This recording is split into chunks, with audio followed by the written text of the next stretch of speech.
right, we are back with number 5, our 5th episode of the Move Worthy podcast with Jenny and Lauren.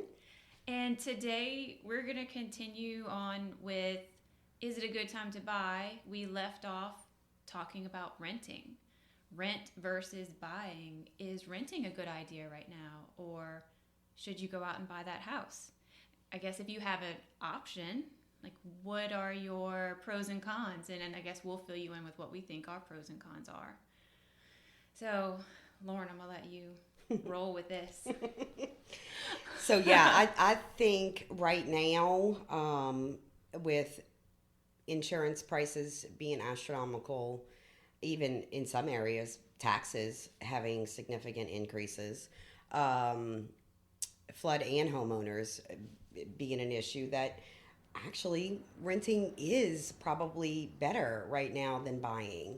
And you hate to say it. You know, we kind of talked about the market really catering to investors right now, and not necessarily catering to them, but they seem to be the only ones that are really kind of moving right now in the market. Yep. So the ones that are investors that are buying rental properties, they're probably doing just fine.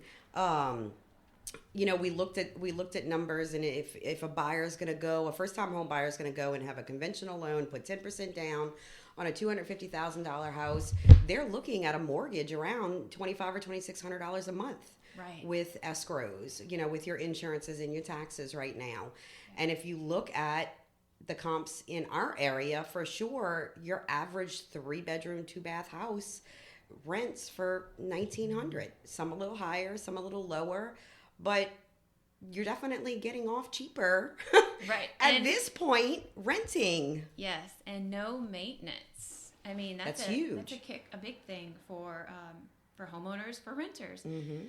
They don't have to cover if there's a damaged roof, if the AC goes out, if there's a plumbing leak, things like that. Some of those big ticket items. I mean, I managed some property, and we had to change an air conditioner out a couple years ago. I mean, that's a huge expense that a buyer or a homeowner, renter, doesn't have to cover. And regardless of the risk of something big like that happen, what were the numbers that we looked up on average, or just on regular maintenance? 1% of the home value in maintenance per year, roughly. So I think $200 and something a month if you consistently just did things to maintain your home. Property, and not a big ticket item like an air condition fail or right. That's huge. That is huge. I think we deal with a lot of rental properties. We deal with property management. We see the tenants purchasing houses. Some of those tenants have great credit. Yeah. Some of them make great money, and they would prefer to rent. Yeah. I think there's a percentage of people out there who are just lifelong renters. That's what they want to do. They don't want to purchase property. They don't want to maintain the property. And that's completely fine. I could totally see the opposite side of that. I can see that being a preference for some people. I mean, me personally, you know, just from an investment standpoint, I don't know that I would ever recommend my client be a lifelong renter. Because, I mean, at some point, you're just throwing your money away. Yeah. But in today's market, I hate to say it, I would not usually say it's better to rent than to buy, but I'm feeling like it is until some of this stuff settles down. Yeah. I really think you'll do just fine renting. You'll do just fine. You know, the truth is, a landlord can only rent their house for fair market value. Right. So while the costs are just going up and up and up to be a homeowner, that landlord can't keep going up and up and up in their rental market. I mean, you can only do so much. Especially in St. Charles Parish, there is a lot of rental in this area. A lot of people do rent their properties. So there's a huge pool of homes that people are watching prices on. They're not going to go and rent, pay $5,000 to rent a house that Joe Blow two doors down the street is renting for $2,500. Right. So, I definitely think that homeowners or landlords right now are barely squeaking by. Mm-hmm. They're covering their expenses. Maybe a little bit left over. Maybe a little bit left over. I think we've reached the max. I agree. We're pretty much at the peak of the max amount of rent right now. Absolutely. In St. Charles Parish, at least. Absolutely. I don't think there's a lot more room left, and I don't foresee them going a lot higher. I think they're going to hold. And that's the good thing about St. Charles Parish, I think, too, is that we hold our value. Even our homes. The homes hold their value. Yep. The rental homes hold their value. The rent prices. Yeah. So I think, it's a good time for an investor, like you said. It's a good time for someone who might want to buy a house and has a low interest rate on their current home and wants to keep that property to rent. It's a good time for something like that. Yep.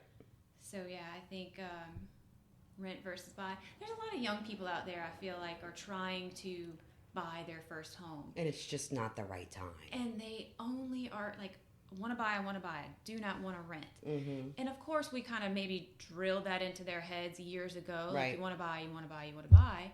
But today, it's not necessarily the best idea for a young person getting into the market right now to always go out and buy that home. Right. And carry that big mortgage when maybe rent for a year. Yeah. Save some money. Yeah. Build your credit up. Yeah. To where when you are ready to buy, you have a better interest rate. Right. And hope that insurance rates drop a little. Yeah. But maybe better interest rate, and then get in there and try to buy a house. Mm-hmm. So, yeah. I agree. I think so. I agree. It's definitely a turn for me, because most clients that come to me and ask me, or previously asked me that question, I would say, oh, heck no, don't go rent. You're wasting your money. Yeah. But I don't know. Right now, I feel like you're going to waste just as much paying your rent as you are going to be to throw it at an insurance company. Yeah, that's you true. know what I'm talking about? I mean, wasting it one way or the other. You're paying probably over $1,000 a month in escrows. Mm-hmm. I mean, the chances of you recouping that in a major disaster in 30 years is extremely slim. Right. So do you just, it's what and what at this point? Yeah, I think so. I guess some of the even though we both think right now, definitely, if you want to buy, renting might be the better option. But what could be the downfall to renting?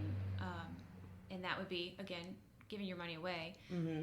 But when we do have natural disasters, we had a lot of people being displaced after Hurricane Ida. Yep. And then if the owner decides to sell. Yeah. So those have been, I guess, the top two things.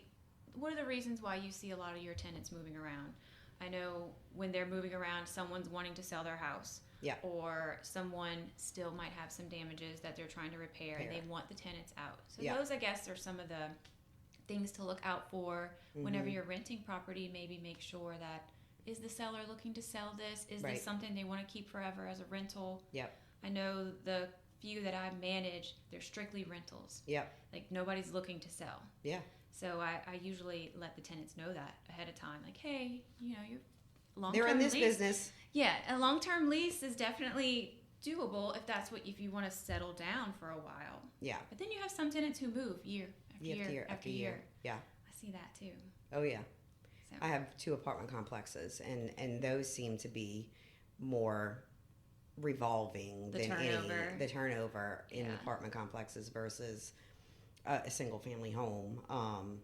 Yeah, it's year after year. I mean, it doesn't stop. Oh wow, yeah, and that's frustrating too. But I guess it depends. Like you said, the single family houses, they'll probably stay a little bit longer. Mm-hmm. The ones I manage, we have long-term tenants in there. Mm-hmm. So, and that's what we hope to get. Yeah. But then I've had other ones that they will turn over year over year. People just want to move around, or they're not happy with the area, or they need a bigger house or a smaller house. The rent was too high, or just their needs change, Yeah. They had a roommate, now they have a boyfriend with a kid, or you know what I mean? Like those things. Life changes. Right. Life changes. Definitely. So I guess today, renting is not a bad option. Right. Buying is great. And if you can get there, and if you're comfortable with all of the numbers, then fine. But don't feel pressured to buy something because you're adamant about not renting. Right. It's not terrible. Like, I would tell my kids today, go rent something. Right. See how you feel living on your own. Spending that money every month, what does that feel like? Yeah. Don't come back home, but can you do it? How much more can you afford? And there's a lot of things that I think, first-time home buyers don't really realize until they're in that position. And had they maybe rented for 12 months, they probably would have said, "Oh, I'm never doing that shit again." Right. Or I don't want to do this. I don't want to be house broke. When you buy a house and you're in a 30-year mortgage and you put 10% down, it's not beneficial for you to sell it in 12 months. No, not at all. I mean, you throw that down payment right out the window. Not today. That's you would never get that back out of that house. No, so it is good to test it out. It is. Just like moving in with somebody. You test it out. You test it out. Before I marry you, let me see how you brush your teeth. Right. See what your habits are. That's funny. But same thing. Test out living alone. Test out paying bills every month. These young people coming up, graduating high school, getting into college, graduating college. Yeah. See how it feels for a little while. I mean, obviously, if you definitely want to buy, give us a call. Right. For sure. If you want to rent, give us a call. Yeah. Because we deal with that a lot, but it is not the end-all, be-all. You have options. No, and just like, is it the right time to buy? It's situational. And I think the same goes for rent, but I think that people shouldn't disregard that as an option right now. Yeah, I agree. All right. Yeah. That was great. It's a little short today, but that's okay. That's okay. Rent versus buy, tagging on to, is it a good time to buy? We're always here to answer any questions anybody ever has. If you have questions about our podcast, comment underneath our post. We're on Facebook, between my Facebook page and Lauren's Facebook page.